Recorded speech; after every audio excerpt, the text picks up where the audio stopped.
Beredarnya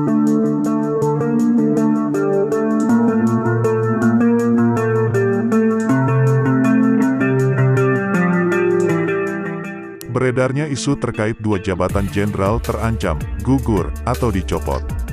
Bahkan, belakangan ini juga tersebar isi berita acara pemeriksaan BAP istri Ferdy Sambo, Putri Chandrawati.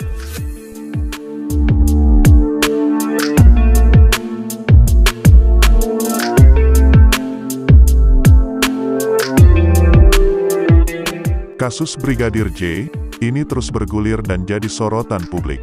Apalagi dalam BAP menyebutkan dugaan pelecehan seksual yang dialami Putri Chandrawati.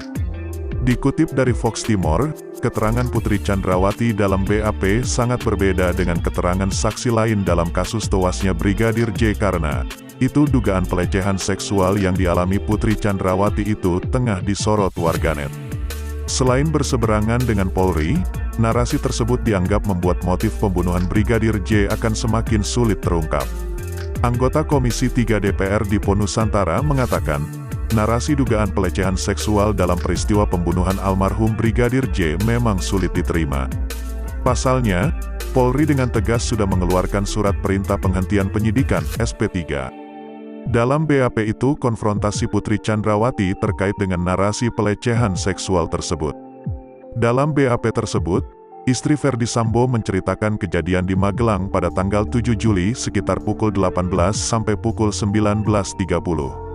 Kala itu, Brigadir J disebut masuk ke kamar Putri Chandrawati. Saat itu, istri Ferdy Sambo menyebutkan dirinya dalam keadaan tidak fit atau tak enak badan. Memaksanya untuk berdiri dan menuju pintu, beber Putri Chandrawati dalam BAP itu. Kemudian Brigadir J membuka pintu kaca dan sambil jalan ke arah keluar pintu kaca, katanya lagi.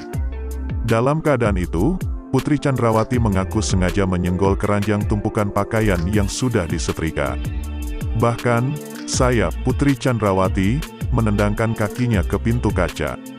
Berharap ada orang yang mendengar. Setelah posisi saya berada di depan pintu kaca, saya tidak melihat ada orang di sekitar tangga, ujarnya. Istri Ferdy Sambo itu pun mengatakan bahwa Brigadir J menghempaskan tubuhnya hingga terjatuh di depan pintu kamar mandi yang posisinya berhadapan dengan pintu kaca dan berada di depan pintu kamar. Saya terjatuh saat itu, terduduk menyandar ke keranjang pakaian kotor dengan posisi kaki lurus, ungkapnya. Sementara itu, terkait dua jenderal polisi yang terancam itu yaitu Kabareskrim Polri Komjen Agus Andrianto dan Dirtipidum Mabes Polri Brigjen Andi Rian Jayadi. Sebab, isu Kabareskrim Polri dan Dirtipidum Polri terancam dicopot menghebohkan warganet. Pasalnya, isu dua jenderal polisi itu dicopot setelah Kapolri Jenderal Listio Sigit Prabowo disurati oleh sosok orang ini. Ternyata, orang yang menyurati Kapolri ialah ex-pengacara Baradae, Deolipa Yumara. Diduga penanganan kasus Brigadir J non-prosedur atau ada pelanggaran prosedur. Sebagaimana, desakan itu disampaikan ex-pengacara Baradae, Deolipa Yumara lewat surat kepada Kapolri.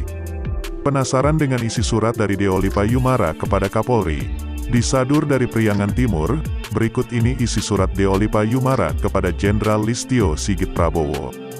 Dengan hormat, bersama surat ini perkenankan kami menyampaikan beberapa hal kepada Bapak Kepala Kepolisian Negara Republik Indonesia atau Kapolri, sebagai pertimbangan dalam memimpin lembaga penegak hukum yang sangat dicintai seluruh rakyat Indonesia, terkhusus dalam penanganan perkara pembunuhan terhadap Brigadir Nofriansyah Yosua Huta Barat alias Brigadir J, bunyi suratnya.